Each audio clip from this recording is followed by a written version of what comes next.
என் பேர் லோகநாதன். நான் சூலூர் அப்பநாயக்கன்பட்டி பகுதியைச் சேர்ந்தவர். நான் ஒரு ஏழை குடும்பத்தில் பிறந்தவன். அப்பா காவல்துறை அதிகாரியாக பணியாற்றினார்.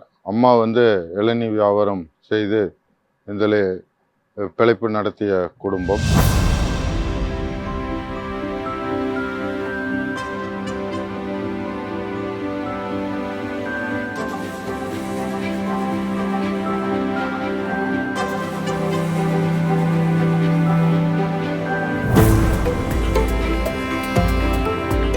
10 வயதாக இருக்கும் பொழுதே அப்பா அவர்களுக்கு கேன்சர் நோய் வந்துவிட்டது.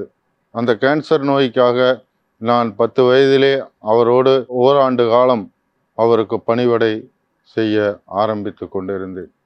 அப்பொழுதுதான் ஒரு முறை அந்த அருகாமையில் இருக்கக்கூடிய ஒரு ஆசிரமம், அந்த ஆசிரமம்னா எனக்கு ஏதோ குழந்தைங்க விளையாடிட்டு இருக்காங்க, அது தூரியெல்லாம் விளையாடுறாங்க, பந்தெல்லாம் விளையாடுறாங்க. அதை நான் வேடிக்கை பார்த்துட்டே இருப்பேன். அப்போ வேடிக்கை பார்ப்பேன், அப்பாவுக்கு பணிவிடை செய்வேன். மறுபடியும் என்னுடைய வேலைகளை நான் கவனிச்சுட்டு வந்துட்டு இருந்தேன். இந்த குழந்தை யார் என்னங்கிறதே எனக்கு ஆரம்பத்தில் தெரியல. ஏன்னா நானும் சின்ன பையன். அப்போ அப்பா ஒரு வருடம் மருத்துவத்துக்கு பிறகு இறந்து விடுகிறார். அவருக்கு பின்னாடி அம்மாவுக்கு சப்போர்ட்டாக இளநீர் வியாபாரம் கிட்டத்தட்ட ஒரு 8 கிலோமீட்டர் தூரம் கோயம்புத்தூரில் இருக்கக்கூடிய கலெக்டர் அலுவலகத்துக்கு எங்கள் ஊரில் இருந்து ஒரு 8 கிலோமீட்டர் தொலைவுக்கு நான் ரயில் பாதையிலேயே நடந்து போகணும். மிகப்பெரிய ஒரு கஷ்டமான சூழ்நிலைகள். அந்த நெறிஞ்சி முள்ளுக, ரயில் ஓட்டினுடைய ஜல்லிகளில் அம்மாவோட இளநீர் சமந்து அந்த பணம் சம்பாரித்து அந்த கஷ்டங்கள் இதெல்லாம் எனக்கு ரொம்ப சின்ன வயசுலேயே எனக்கு ரொம்ப மன வருத்தத்தை கொடுத்துட்டு இருந்தது. அப்போ தான் அம்மா சொன்னாங்க ஒரு முறை, இந்த மாதிரி நீ உங்கள் அண்ணன் 2 பேர் அக்கா எல்லாமே சென்ட்ரல் கவர்மெண்ட்டில் போயிட்டாங்க. அப்பா இறந்த பிறகு நீ ரொம்ப கஷ்டப்பட்டுற. பின்னாடி உனக்கு ஒரு நல்ல வாழ்க்கை அமையாமல் போயிடும். அதனால நீ கட்டாயமாக ஏதாவது ஒரு ஒர்க் ஷாப்பில் போய் வேலைக்கு சேர்ந்துக்கோ அப்படின்னு சொன்னாங்க. 12, 13 வயசு தான் அப்போ போகும்போது அந்த ஒர்க் ஷாப்புகளில் வேலை தேடி அலைஞ்சேன். அப்புறம் ஒரு சின்ன ஒர்க் ஷாப்பில் எனக்கு ஒரு வேலை கிடச்சிது. அங்கே போய் அந்த வேலையை எனக்கு அப்போ சம்பளம் ₹1 கொடுத்தாங்க. அந்த சம்பளம் ஒரு நாளைக்கு ₹1 கொடுத்தாங்க. அந்த சம்பளத்தை வாங்கி 6 நாளைக்கு ₹6 கொடுப்பாங்க. அம்மா கிட்ட கொண்டு வந்து கொடுப்பேன். அம்மா அவ்வளோ ஒரு சந்தோஷப்படுவாங்க. இப்படியே எங்கள் குடும்பம் போயிட்டு இருந்தபோது அப்போ எனக்கு திடீர்னு ஒரு நாள் ஞாபகம் வருது. நம்ம அந்த குழந்தைகளெல்லாம் பார்த்தோமே, அவங்க யாராக இருப்பாங்க, ஒரு நாள் போயிட்டு வருவோம் அப்படின்னு சொல்லி, அப்போ அந்த ரயில் பாதையில் போய் குறுக்கு வழியில் போனால் அந்த ஹோம் இருக்கும். அந்த ஹோமுக்கு போய் பக்கத்தில் ஒரு பெட்டி கடைக்காரர் கடை வச்சுருந்தார்.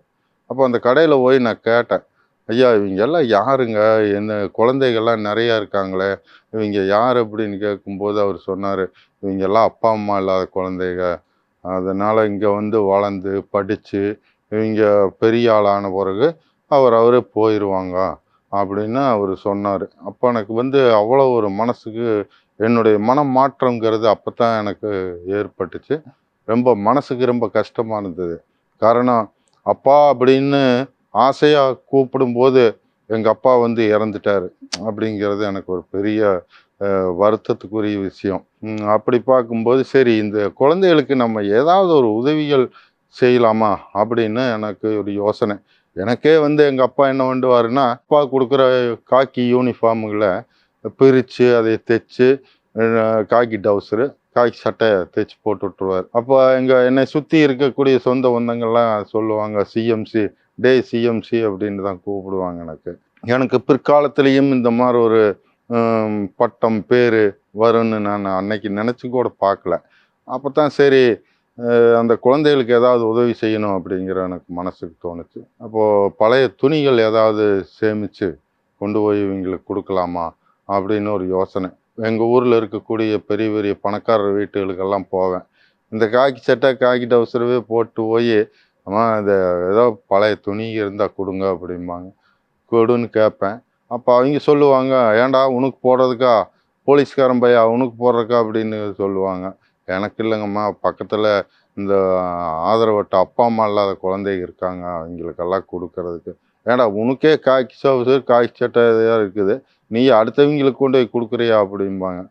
அப்போ அதில் எனக்கு ஒரு பெரிய மனமாற்றம் ஏற்பட்டுச்சு. நம்மளுக்குன்னு என்ன அவங்க நல்லா இருந்தா போதும் அப்படிங்கிற மாதிரி நினச்சிட்டு, அப்போ சில வீடுகளில் ஒரு 2 டவுசரு, 2 சட்டை, ஒரு சின்ன பாவாடை, குழந்தைக துணிகள்லாம் கொடுப்பாங்க.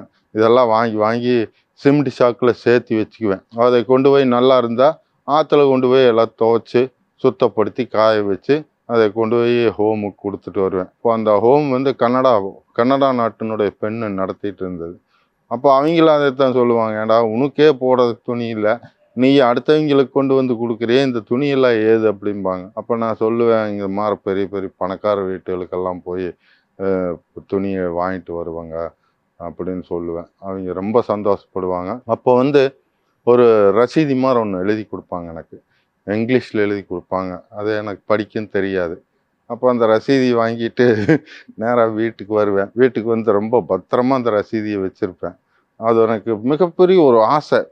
என்னென்னா, பாரா நம்ம துணி கொண்டு போய் கொடுத்ததுக்கு அவங்க இங்கிலீஷில் எதோ எழுதி சைன் எல்லாம் பண்ணி கொடுக்குறாங்களே அப்படின்னு. நானும் அந்த வெல்டிங் வேலைக்கு போயிட்டு அப்படியே கொடுத்துட்டு இருக்கும்போது, அப்போது ஒரு முறை எனக்கு தோணுச்சு, நிறையா இது ஆண்டு கணக்கில் போயிட்டுருக்கும்போது, அப்புறம் சரி இதுக்கு சாப்பாடு ஏதாவது போடுற மாதிரி ஏதாவது பண்ணலாமா அப்படிங்கிற ஒரு யோசனை வந்து, சரி போட்டுருவோம் அப்படின்னு சொல்லி எனக்கு தெரிஞ்சவங்ககிட்ட எல்லாம் போய் 5 ரூபா, 10 ரூபா, 50 ரூபா இப்படி எல்லாம், அப்போல்லாம் 50 ரூபாய்ங்கிறதெல்லாம் ரொம்ப பெருசுங்க. அந்த பணங்கள் எல்லாம் வாங்கி நான் வந்து என்னுடைய கம்பெனியில் எனக்கு ஒரு டப்பா கொடுத்துருப்பாங்க, இந்த ஜாமான்கள்லாம் போட்டு வைக்கிறதுக்கு. அந்த டப்பாவில் ஒரு பெயிண்ட் டப்பாவில் போட்டு மூடி வச்சிருவேன், யாருக்கும் தெரியாது.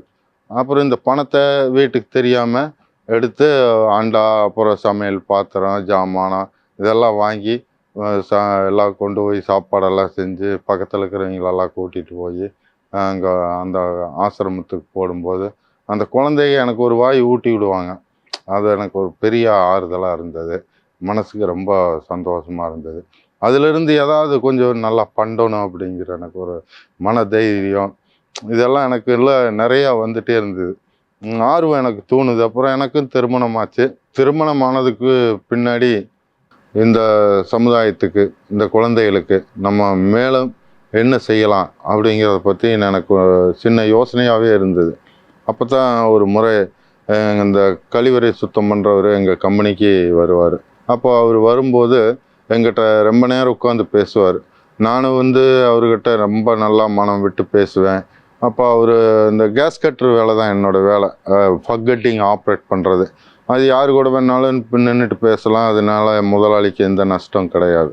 அது வந்து கட்டிங் வந்து கரெக்டாக போயிட்டுருக்கும். அந்த மாதிரி ஒரு சூழ்நிலையில் யாரும் எனக்கு டிஸ்டர்ப் பண்ண மாட்டாங்க. அவர் கூட உட்காந்து நல்லா பேசிகிட்டு இருப்பேன், அவரும் எங்களோட நல்லா பேசிட்டு போயிடுவார். இப்படியான பழக்கம் வந்து இருக்கும்போது அவர் ஒரு முறை கேட்டார், ஏனுங்க நீங்கள் ஏழைகளுக்கெல்லாம் போய் உதவி செய்கிறீங்க, பணமெல்லாம் நிறையா வச்சுருக்கிறீங்க, இது எப்படிங்க உங்களுக்கு அப்படின்னாரு. இல்லைப்பா, இதெல்லாம் போய் வசூல் பண்ணி தான் எல்லாத்துக்கிட்டையும் வசூல் பண்ணி தான் நான் இது பண்ணிகிட்ருக்கேன்.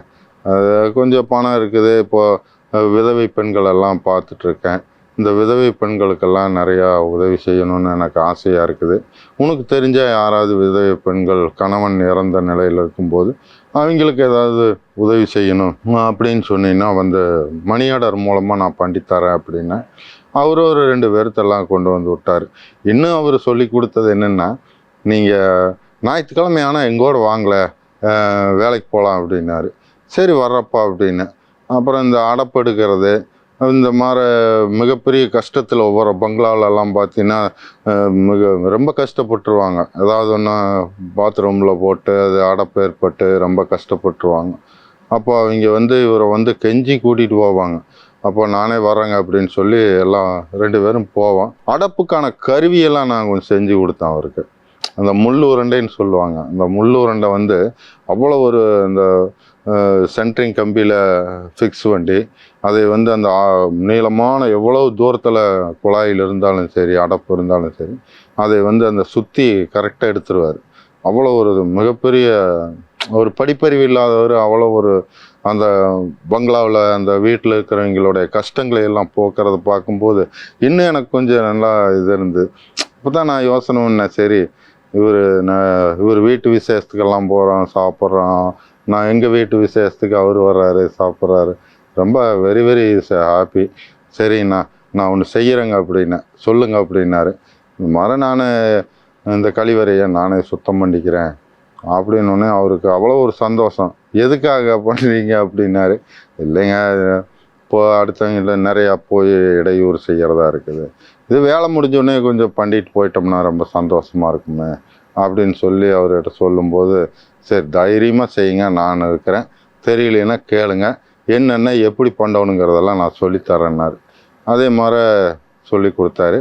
எங்கள் முதலாளிகிட்ட பர்மிஷன் வாங்கி, அதுக்கு எங்கள் முதலாளியே முதல்ல அதில் கொஞ்சம் உடன்பாடு இல்லை. காரணம், நான் வந்து ஒரு நல்லா ஸ்கில்டான ஒர்க்கரு, அதில் வேண்டான்னு தான் சொன்னார். இருந்தாலும் இந்த குழந்தைகளுக்காக செய்கிற போது எனக்கு ரொம்ப சந்தோஷமாக இருந்தது. அதை முன்னெடுத்து ஒரு 25 ஆண்டு காலமாக இன்னைக்கு வரைக்கும் வெற்றிகரமாக நான் செஞ்சிட்ருக்கேன். அப்படின்னா அதுக்கு ஊன்றுகோலாக இருந்தவர் அந்த இவர் இருந்தார். இந்த பணியை வந்து நான் ஏன் அப்படி இதுக்காக சொல்கிறேன் அப்படின்னா, அவரவர் வீட்டு கழிவறையை அவரவரையும் சுத்தம் பண்ணலாம். அதை வந்து தனியாக பிரித்து பார்க்குறதுங்கிறதெல்லாம் ஒரு சமுதாயத்துக்கு ரொம்ப இதாகத்தான். இப்போ வந்து நான் என்ன செய்கிறேன் அப்படின்னா, அந்த இதில் வர இன்கம் வந்து கொஞ்சம் நிறையா வந்துட்டுருக்கு இந்த பாத்ரூம் சுத்தம். அப்போது பக்கத்தில் இருக்கக்கூடிய ஒரு மிகப்பெரிய கம்பெனியிலேருந்து அந்த மேனேஜரு பார்த்துட்டு அவர் சொன்னார், அவரை வர சொல்லுங்க, அவரை வந்து பார்க்க சொல்லுங்கன்னாரு. அப்புறம் நான் போய் பார்க்க போகும்போது, உட்காருங்க அப்படின்னாரு. அது ஒரு மிகப்பெரிய மல்டிமேஷன் கம்பெனி அது. அந்த கம்பெனியினுடைய மேனேஜரே என்னை வந்து உட்காருங்க அப்படிங்கிறாருன்னா எனக்கு அவ்வளோ ஒரு மகிழ்ச்சி. என்ன அப்படின்னு சரி உட்காந்துட்டேன்.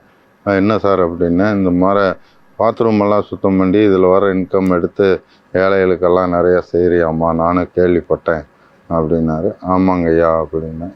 அப்போது சரி, எங்கள் பாத்ரூமும் நீங்கள் பண்ணிக்கங்க, உங்களுக்கு அந்த என்ன அமௌண்ட்டோ நாங்கள் தரோம் அப்படின்னாரு. அதுக்கு மேலே அவர் கொஞ்சம் பணமெல்லாம் எனக்கு நிறையா கொடுப்பாரு.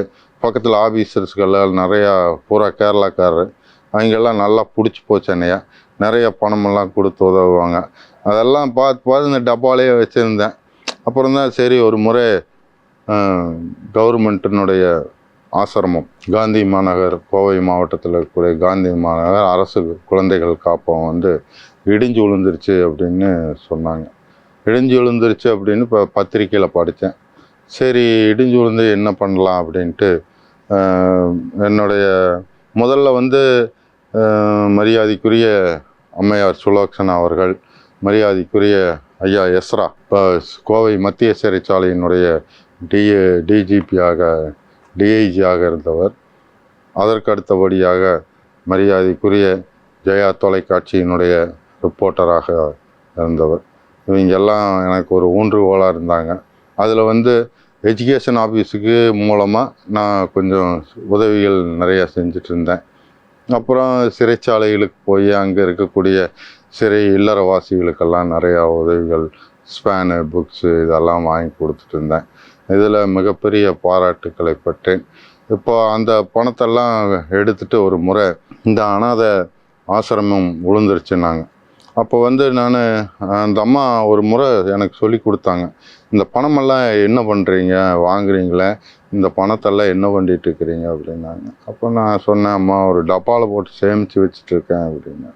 அப்படியெல்லாம் நீங்கள் பண்ணக்கூடாது, இந்த கழிவறை சுத்தம் பண்ணுறதுக்கு ஏதாவது ரெசிப்டி வாங்கியிருக்கீங்களா, அதெல்லாம் ஒன்றும் வாங்கலைங்க அப்படின்னு.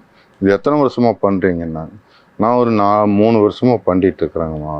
வீட்டுக்கெல்லாம் தெரியுமா நாங்கள், எனக்கு வீட்டுக்கெல்லாம் தெரியாதுங்கம்மா. அப்போ தான் அவர் சொன்னாங்க, உங்கள் கம்பெனியில் வந்து உங்கள் முதலாளிகிட்ட சொல்லி ஒரு ரெசிப்ட் ஒன்று போட்டு மாதம் மாதம் வாங்கிக்கிங்க, அது உங்களுக்கு ரொம்ப யூஸ்ஃபுல்லாக இருக்கும். ஏன்னா இந்த பணமெல்லாம் வெளியே கொண்டு போய் கொடுக்கும்போது உங்களுக்கு ஏதாவது ப்ராப்ளங்கள் நிறையா வரலாம் அப்படின்னு சொல்லி சொன்னாங்க. அப்போது அதே மாதிரி ரெசிப்டெல்லாம் வாங்கிட்டேன். அம்மையார் இன்னொன்று சொன்னாங்க, வங்கியில் வந்து பணத்தை சேமித்து வச்சுக்கோங்க, உங்கள் அக்கௌண்ட்டில் ஒரு புக்கு போட்டு அந்த புக்கை கொண்டு போய் உங்கள் கம்பெனிலேயே வச்சுக்கோங்க, ஒன்றும் பிரச்சனை இல்லை அப்படின்னாங்க. மிகப்பெரிய ஒரு வழிகாட்டியாக எனக்கு திகழ்ந்தவர் மரியாதைக்குரிய முன்னாள் மாவட்ட கல்வி அதிகாரியாக இருந்தவர் சுலக்ஷனா அம்மையார். அது போல் அவங்க சொன்ன மாதிரி நான் செஞ்சது தான் எனக்கு இன்றைக்கி மிகப்பெரிய ஒரு வெற்றி. காரணம் எனது இதுக்கு பின்னால் என்னுடைய தாயார், என்னுடைய மனைவி அம்மையார் சுலக்ஷனா, இவங்கெல்லாம் ஒரு வழிகாட்டியாக இருந்திருக்காங்க. அப்படிங்கிற போது எனக்கு அவ்வளோ ஒரு சந்தோஷம். எனக்கு வழிகாட்டியாக இருந்த அந்த ரசீதி, அப்புறம் பேங்கு செக் புக்கு இதெல்லாம் எடுத்துகிட்டு நான் நேராக கலெக்டர் ஆஃபீஸுக்கு போகிறேன். அப்போது மரியாதைக்குரிய ஐயா முருகானந்தம் ஐஏஎஸ் அவர்கள் இன்றைக்கும் காஞ்சிபுரத்திலே மிகப்பெரிய உயர் அதிகாரியாக இருந்து கொண்டிருக்கிறார். அப்போது கேட்டுக்கு முன்னாடி போயிட்டுருக்கேன். எதுக்கால ஒருத்தர் பேக் போட்டு வந்தார். அப்போ அந்த பேக் போட்டு வந்தவர்கிட்ட நான் கேட்டேன், ஐயா இந்த மாதிரி நேற்று பேப்பரில் போட்டிருந்தாங்க, இந்த மாதிரி ஹோம் ஏதோ இடிஞ்சிருச்சு, இதுக்கு கொடை வள்ளல்கள் நன்கொடையாளர்கள் தாராளமாக கொடுக்கலாம் அப்படின்னு சொல்லி பேப்பரில் போட்டிருந்துங்க. அதான் சரி ஒரு 3000 ரூபா அந்த குழந்தைகளுக்கு கொடுத்துட்டு போகலான்ட்டு வந்தேன் அப்படின்னு. அப்போ அவர் எங்கேருந்து வரீங்கன்னாரு. நஞ்சிண்டாபுரம், நான் சொந்த பிறந்து வளர்ந்த ஊர் அதுதான், அங்கேருந்து வரேங்க அப்படின்னு. புரிஞ்சிட்டாரு. இங்கே வாங்க அப்படின்னு கூட்டிகிட்டு நான் பையில் அந்த வலப்பையில் தான் அப்போ போட்டு எடுத்துகிட்டு போவேன் அந்த இதெல்லாம், அந்த வவுச்சரெல்லாம். அப்புறம் ஓரமாக கொண்டு போய் உட்கார வச்சுட்டு கேட்டார், என்ன பண்ணுறீங்க அப்படின்னாரு. நான் கொஞ்சம் அவர்கிட்டையும் மறைச்சேன். சார் இந்த மாதிரி ஏதோ பணம் கொண்டு வந்திருக்கு. பணம் சரி கொண்டு வந்திருக்கிறியப்பா, உனக்கு சம்பளம் எவ்வளோ அப்படின்னாரு. சம்பளம் எனக்கு அப்போ 32 ரூபாய் என்னமோ, கொஞ்சம் இன்க்ரீஸ் ஆகிருக்கு. 32 ரூபாய்ன்னு சொல்கிறேன், நீ 3000 ரூபா கொண்டு வந்து வைக்கிற, உனக்கு பணம் ஏதுன்னாரு. சரி இதுக்கு மேலே இவர்கிட்ட நம்ம மறைக்கக்கூடாது அப்படின்னு சொல்லிட்டு நேராக என்ன பண்ணேன், அந்த ரசீதியெல்லாம் எடுத்து காமிச்சேன். ஐயா அந்த மாதிரி வீட்டுக்கு தெரியாமல் இப்படி பண்ணிட்டு இருக்கேன், நீங்கள் அதுக்கான கொஞ்சம் வழிகாட்டியாக இருங்க, என்ன பண்ணுறோன்னு சொல்லுங்கள், நான் வேணால் கொடுத்துட்டு போயிடணுங்க அப்படின்னு. அப்புறம் அவர் ஒன்றும் தப்பு இல்லை, ரொம்ப நல்லா ஒரு செயலை செஞ்சிட்ருக்கிறீங்கன்னு எனக்கு தோணுது, கட்டாயமாக நான் உதவி செஞ்சு தரேன், நீ போய் அங்கே ஒருத்தர் எழுதிட்டு இருக்காருல்ல அவர்கிட்ட போய் ஒரு 30 ரூபா கொடுத்து எழுதிட்டு வாங்க அப்படின்னார். அப்புறம் மறுபடியும் போய் சும்மா சாதாரணமாக எழுதிட்டு வாங்க, ஒரு 3000 ரூபா இந்த குழந்தைகளுக்கு நான் கொடுக்குறேன் அப்படின்னு சொல்லி எழுதிட்டு வாங்க அப்படின்னு. அப்புறம் அதே மாதிரி எழுதிட்டு அப்புறம் அவரே செக்கு முன்னாடி பின் பண்ணி இதை கொண்டு போய் நேராக மாவட்ட ஆட்சித்தலைவர் இங்கேயே உட்காந்துங்க, மாவட்ட ஆட்சித்தலைவர் வருவார், அவர்கிட்ட கொடுத்துருங்கன்னாரு. சரி அங்கேயே உட்காந்துட்டு இருந்தாங்க. அப்புறம் மாவட்ட ஆட்சித்தலைவரும் வந்துட்டார். அப்புறம் நேராக நடந்து உள்ளே போகும்போது அந்த பிஏ இங்கே வான்னு கூப்பிட்டார். வான்னு கூப்பிட்டு என்ன கோரிக்கைன்னாரு. இல்லைங்க இந்த ஆசிரமம் முடிஞ்சு விழுந்துருச்சான், அதுக்கு இப்போ பணம் கொடுத்துட்டு போகலான்ட்டு வந்தேன் ஐயா கிட்ட. பணம் ஏதுன்னார். பணம் அப்படின்னு ஒரு 2-3 டைம் சொன்னேன். இல்லையா ஆளை பார்த்தவொடனே ஒரு மாறையாக இருக்குது, எதாவது திருடிட்டு வந்தியா, எங்கே போகிற, உண்மையை சொல்லு, இல்லைன்னா ஒன்று போலீஸ் பிடிச்சி கொடுத்துருவேன் அப்படின்னாரு. எனக்கு அப்போ கை காலெல்லாம் நடுக்கம் பிடிச்சிருச்சு, இது என்னடா இது வம்பா போச்சே அப்படின்ட்டு. சரி இவர்கிட்ட நம்ம உண்மையை சொல்லலாம் அப்படிங்கிறக்குள்ளே கலெக்டரு பார்த்துட்டு அவரை கூப்பிடு அப்படின்னாரு. அப்புறம் என்னை கூப்பிட்டு என்னப்பா அப்படின்னாரு. இந்த மாதிரி அவர்கிட்ட உண்மையை சொல்லாமல் இருக்க முடியாது. ஐயா நான் இந்த மாதிரி வெல்ட்ரா கண்ணுங்க, ஓய்வு நேரங்களில் கழிவறையெல்லாம் சுத்தம் பண்ணி இதில் கிடச்சக்கூடிய வருவாயை எடுத்து வங்கியில் சேமித்து வச்சு பல ஏழை குழந்தைகள், ஆசிரமம், அப்புறம் விதவை பெண்களுக்கெல்லாம் பணம் அனுப்பிச்சிட்டு இருக்கணுங்க. இந்த ஹோம் இடிஞ்சு விழுந்துருச்சாங்க, ஐயா கிட்ட கொடுத்துட்டு போகலான்ட்டு வந்தனுங்க, இவர் என்னமோ போலீஸ் எல்லாம் பிடிச்சி கொடுக்கணுங்கிறாருங்க அப்படின்னு. வேண்டாப்பா உட்காரு அப்படின்னு சொல்லி எனக்கு அப்போவே தனியாக சேர் போட்டு உட்கார வச்சு எனக்கு தோல்லெல்லாம் தட்டி கொடுத்தாரு. அது ரொம்ப எனக்கு இன்ஸ்பிரேஷனாக இருந்தது. அப்புறம்தான் வெளியே வந்த பிறகு தான் உட்காந்து கொஞ்சம் நேரம் கழித்து அவர் கேமராவை தூக்கிட்டு வர்றார். பார்த்தா ஜெயா தொலைக்காட்சியினுடைய ரிப்போர்ட்டராக இருந்தார். இந்த பேக் எல்லாமே பிடுங்கிட்டு போயிட்டாங்க. பிடுங்கிட்டு போய் எல்லாம் செக் பண்ணிட்டு அப்புறம் கடைசியில் என்ன பேட்டி கொடுத்தாங்க. அப்போ அவர் தான் சொன்னார், இதனால் உங்களுக்கு என்ன நன்மைகள் அப்படின்னு யாராவது ஏதாவது கேட்டால் நீங்கள் என்ன சொல்லுவேன்னாரு. அப்போ நான் சொன்னேன், ஐயா என்ன சொல்கிறேன்னு எனக்கு தெரியலைங்க அப்படின்னு.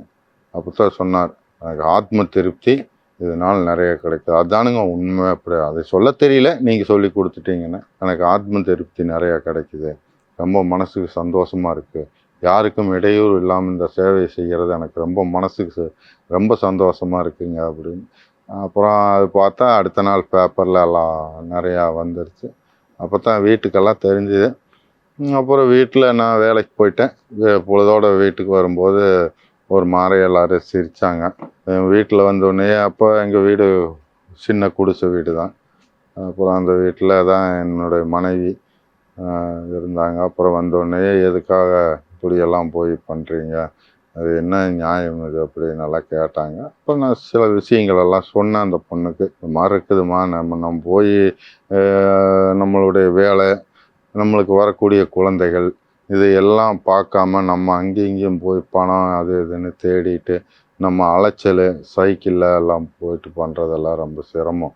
ஆனால் ஏதோ மத்தியானத்தில் சுத்தம் பண்ணி விட, நம்ம வீட்டு பாத்ரூம் சுத்தம் பண்ணுற மாதிரி அதையும் நினச்சி சுத்தம் பண்ணி விட்டு போகலாம். இதில் என்ன இருக்குது, அதில் ஒன்றும் பெருசாக ஒன்றும் இல்லை, அதை பற்றி நீ ஒன்றும் இது பண்ணாத, நீ பாட்டுக்கு உன்ற வேலையை பாரு. உனக்கு எதாவது நான் குறை வச்சேன்னா பரவாயில்ல.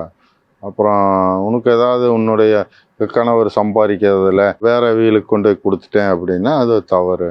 நான் ஏதோ ஒரு வழியில் போய் சம்பாதிக்குது, அது வங்கிக்கு போகுது, அது 4 குழந்தைங்க நல்லா இருக்காங்க. உன்னுடைய இது மட்டும் நீ கவனமாக இரு, நான் உனக்கு எந்த தீங்கும் நான் செய்யறதுக்கு தயார் இல்லை அப்படின்னு நல்லா பணிவாக சொல்லி அந்த பொண்ணை சரி பண்ணிட்டேன். பிறகு எனக்கு ரொம்ப உதவியாக தான் இருந்தாங்க. யார் வந்து கேட்டாலும் ஆமாம் எங்கள் வீட்டுக்காரெல்லாம் இது பண்ணுறாரு, யாருக்கிட்டையும் போய் இது பண்ண பணம் காசு கேட்டாலாம் தொல்லை பண்ணுறதில்ல, எங்கள் வீட்டுக்காரர் ரொம்ப சந்தோஷம், அது செய்கிறதே எனக்கு ரொம்ப சந்தோஷமாக இருக்குதுன்னு தான் இன்றைக்கி வரைக்கும் சொல்லுவாங்க. ஒரு மனிதரை வந்து எவ்வளோ தூரம் வளர்த்தணும், அவங்கள ஊக்கி வைக்கணும், அவங்கனால நல்ல விழிப்புணர்வு ஏற்படணும் அப்படிங்கிற மனப்பான்மை சில மனிதர்களுக்கு இருக்காது.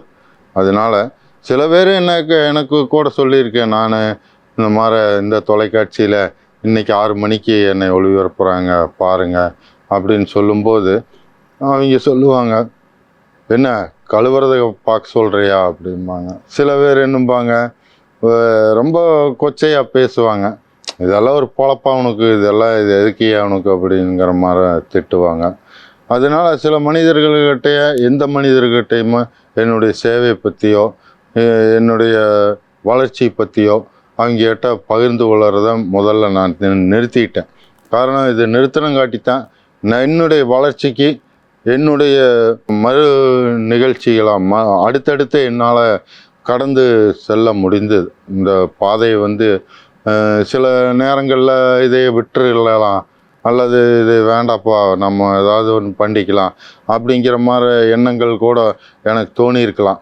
ஆனால் நான் விடலை. காரணம் என்னென்னா, இன்றைய எதிர்கால சந்ததியினருக்கு எதிர்காலத்தை கடப்பதற்கு அவங்க நான் எந்த மாதிரியான யோசனைகள் இருக்குது அப்படின்னு பார்த்தோம்னா, இன்றைக்கி 70% பேர் தமிழ்நாட்டில் மாணவர்கள் அரியர் அப்படிங்கிறத ரொம்ப கவனக்குறைவோடு அவங்க வாழ்ந்துட்டு இருக்கிறத நம்ம பார்க்குறோம். முடிந்தவரை எவ்வளவு கஷ்டங்களை அந்த குழந்தைகளுக்கு காட்டணுமோ அந்த கஷ்டங்களை நம்ம அந்த குழந்தைகளுக்கு காட்டினா மட்டும்தான் அவைகளுடைய மனம் மாற்றம், அவங்களுக்கான ஒரு மனிதநேயம் கட்டாயம் உருவாவதற்கான வாய்ப்பு உண்டு. அதே வகையிலே நான் பார்த்த வகையிலே என்னுடைய மகன் பிகாம் சிஏ முடித்தார். ஒரு தனியார் காலேஜில் தான் முடித்தார்.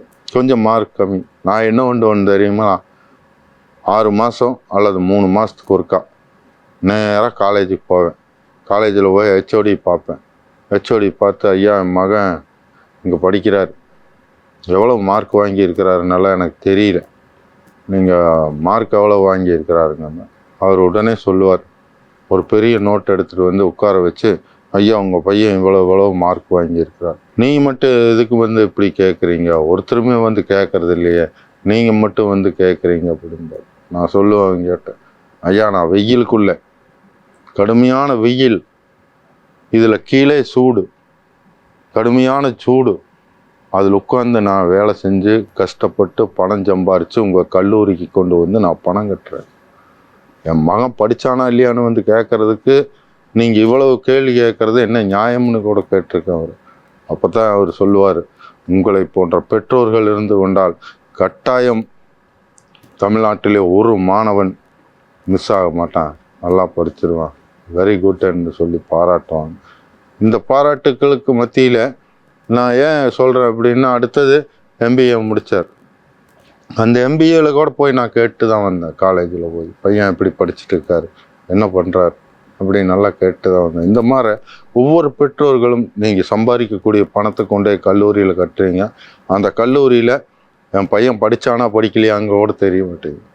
ஒரு பையனை கூட்டிகிட்டு போய் ஏர்போர்ட்டில் வேலை வாங்கி கொடுன்னாரு இங்கே. அப்போ எல்லாத்துக்கும் பண்ணுறையே, நீ வாயா என் பையனுக்கு வந்து வேலை வாங்கி கொடுன்னாரு. சரி என்னையா அப்படி சொல்லி போட்டாரேன்னு சொல்லி ஒரு அதிகாரி பிடிச்சி, ஐயா அந்த பையனுக்கு ஏதோ ஒரு வேலை வாங்கி, சரி கூட்டிகிட்டு வாப்பா, அப்ளிகேஷன் இப்போல்லாம் போட்டிருக்காங்க, அவன் எவ்வளோ படிச்சிருக்கா இல்லை சர்டிஃபிகேட்லாம் எடுத்துகிட்டு வான்னார். நானும் போயிட்டேன். இவனை கூட்டிகிட்டு போய் அங்கே போய் பார்த்தா இவன் டிப்ளமோ முடிச்சிருக்கிறான்னு சொல்கிறான். அவர் வாங்கி பார்த்துட்டேன்னுங்கிறாரு. 8 பாடத்துலேயுமே அரியர் வச்சிருக்கிறாள். அதை இவன் 12th சர்டிஃபிகேட்டை தான் இது பண்ண முடியும், 12th இங்கே வேலை கிடைக்காது, வெளியே போன்ட்டார். அவருன்னு இந்த பையனால் அவருக்கு நான் மரியாதை எட்டு போச்சு. அந்த மாதிரி சில பசங்க என்ன படிச்சுட்டு இருக்கிறான்னு கூட சில பெற்றோர்களுக்கு தெரியறதில்ல. இதையெல்லாம் ரொம்ப கவனமாக நீங்கள் பார்க்கணும். ஏன்னா எதிர்காலத்தை அந்த பையன் கடந்து போகணும்.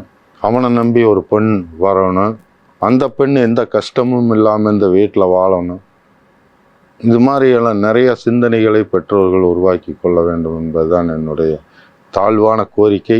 2000ஆம் ஆண்டுங்கிற போது எனக்கு வீட்டுக்கு ஒரு லெட்ரு வருது.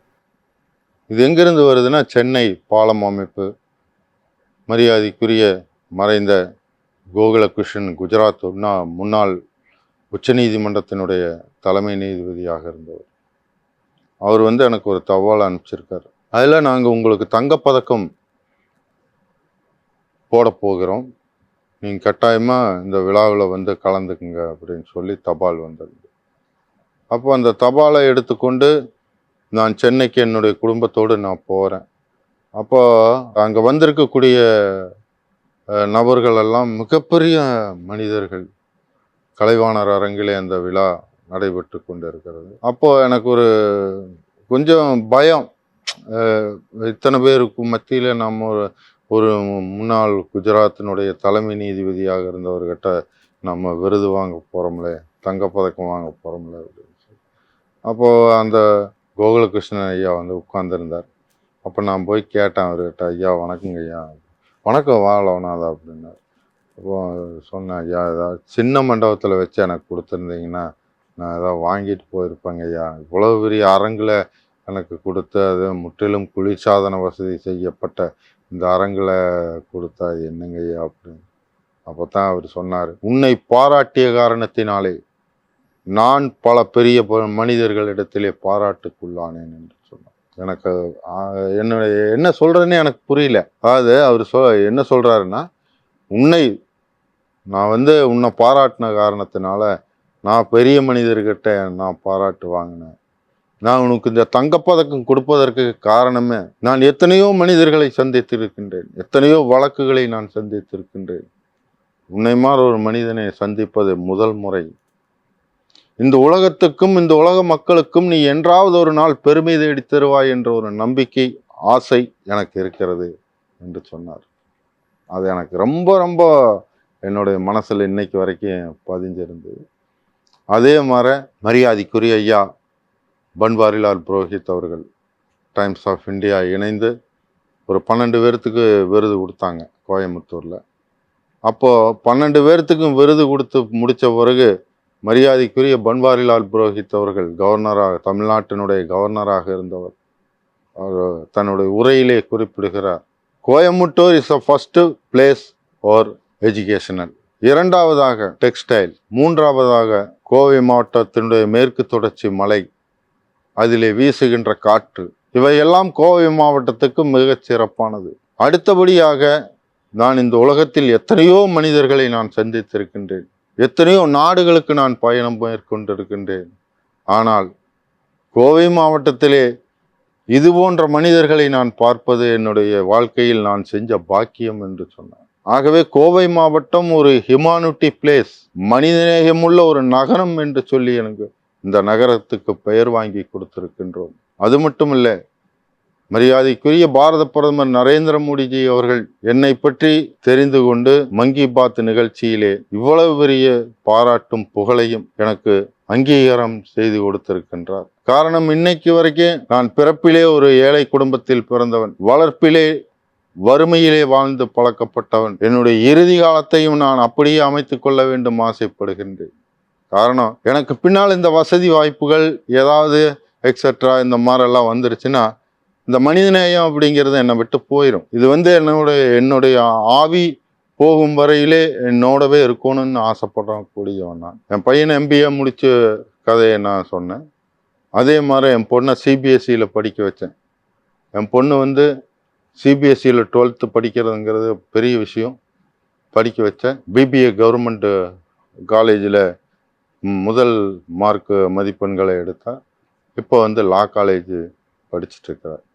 2ஆம் ஆண்டு படித்து கொண்டு இருக்கின்றார். இதில் என்ன நான் சொல்ல போகிறேன் அப்படின்னா, ஏதோ அப்பா 25 வருஷமாக கக்கூஸ் கழுவுனாரு, அடுத்தவங்களுக்கு உதவி செஞ்சார், இறந்து போயிட்டாரு, அதோட முடிஞ்சுது, அவ்வளோதான் அப்படிங்கிற மாதிரி என்னுடைய சிந்தனைகள் அல்ல. எனக்கு பின்னால் என்னுடைய மகள் ஒரு சட்ட வல்லுநராக, ஒரு சட்ட வழக்கறிஞராக இந்த சமுதாயத்துக்கு உதவி செய்ய வேண்டும் என்பதே என்னுடைய மிகப்பெரிய ஆசை. அந்த ஆசை விரைவிலே நிறைவேறும் என்பதிலே எனக்கு பெருமகிழ்ச்சி அடைகின்றேன். ஒரு 40 ஆண்டு காலமாக இந்த பகுதி வந்து ஆனமலை கூட்டு குடிநீர் திட்டத்தின் மூலமாக அங்கு இருக்கக்கூடிய விவசாய நிலங்கள் எல்லாம் மிக செழிப்பான முறையிலே குளம், குட்டை இதெல்லாம் வந்து ரொம்ப தண்ணி இருந்து அந்த பகுதியில் விவசாயம் எல்லாம் பண்ணிட்டு இருந்திருக்காங்க. ஒரு 40 ஆண்டு காலத்துக்கு முன்பாக இந்த தண்ணீரை வந்து ஏதோ ஒரு காரணத்துக்காக அந்த பகுதிக்கு சுல்தான்பேட்டை ஊராட்சி ஒன்றியத்துக்கு விட மறுத்து அதை வேறு பகுதிக்கு எடுத்து செல்ல இருக்கிறார்கள். இப்போ அங்கே இருக்கக்கூடிய சூழ்நிலை வந்து 200க்கும் மேற்பட்ட குளம், குட்டைகள் எல்லாம் பூரா வறண்டு கிடக்குது. இதில் நாங்கள் என்ன செய்கிறோம் அப்படின்னா, 1500 அடிக்கு கீழே தண்ணி ட்ரை ஆகி போச்சு. இப்போ அங்கே இருக்கக்கூடிய அந்த 21 கிராமம் உள்ளடங்கியதான் அந்த சுல்தான்பேட்டை ஊராட்சி ஒன்றியம். இந்த பகுதியில் இருக்கக்கூடிய மக்கள் முழுவதுமே ஒவ்வொரு தோட்டத்திலையும் பார்த்தீங்கன்னா 1500 அடி, இப்போ 4 போரு 3 போரு போட்டு இப்படி தண்ணியை தேடுறாங்க. ஆனால் சில காலம் 1 மாதம் 2 மாதம் தண்ணி வருது, அதுலேயே பூரா ட்ரை ஆகி போயிடுது. இப்படி பணம் ஒரு வகையில் இந்த விவசாயிகளுக்கெல்லாம் ரொம்ப வீணாக போயிட்டுருக்கு. இதுக்கு இடையில் நாங்கள் வந்து களங்கள் வனம் அப்படின்னு சொல்லி ஒரு அமைப்பு, அதில் நானும் இணைஞ்சிருக்கேன். அந்த வனம் வந்து இன்னைக்கு ஒரு நாளைக்கு 50 மரங்கள், தினந்தோறும் 50 மரங்கள், 19,000த்துக்கும் மேற்பட்ட மரங்களை வந்து அந்த பகுதியில் அரசுக்கு சொந்தமான நிலங்களில் நாங்கள் நட்டு அதை மிகப்பெரிய மரங்களாக வளர்த்திட்டு இருக்கோம். இந்த மரங்களை வளர்த்துறது வந்து ரொம்ப ரொம்ப எனக்கு கஷ்டமாக இருக்குது. அவங்க அந்த அமைப்பில் இருக்கிறவங்க படுற கஷ்டம் நான் இதிலெல்லாம் பார்க்கும்போது என்ன தோணும், 750 ரூபா 700 ரூபா கொடுத்து அந்த மரக்கன்றுகளுக்கு தண்ணி வாங்கி ஊற்றுற மாதிரி ஒரு சூழ்நிலை. இவ்வளவு கஷ்டம், இவ்வளவு வேதனைகள் உங்களோடெல்லாம் பகிர்ந்துட்டேன். இதை பற்றி நான் சொல்லணும் அப்படின்னா, மிகப்பெரிய ஒரு பத்திரிகையாளர்கிட்ட கூட நான் இதை பற்றி நான் சொல்லியிருக்கேன். ஐயா, எனக்கு கஷ்டங்கள் வரும்போதெல்லாம் நீங்கள் எழுதின அந்த 2 வரி தான் எனக்கு ஞாபகம் வரும் அப்படின்னு ஒரு ஆங்கில பத்திரிகையில் என்னை எழுதியிருந்தாங்க.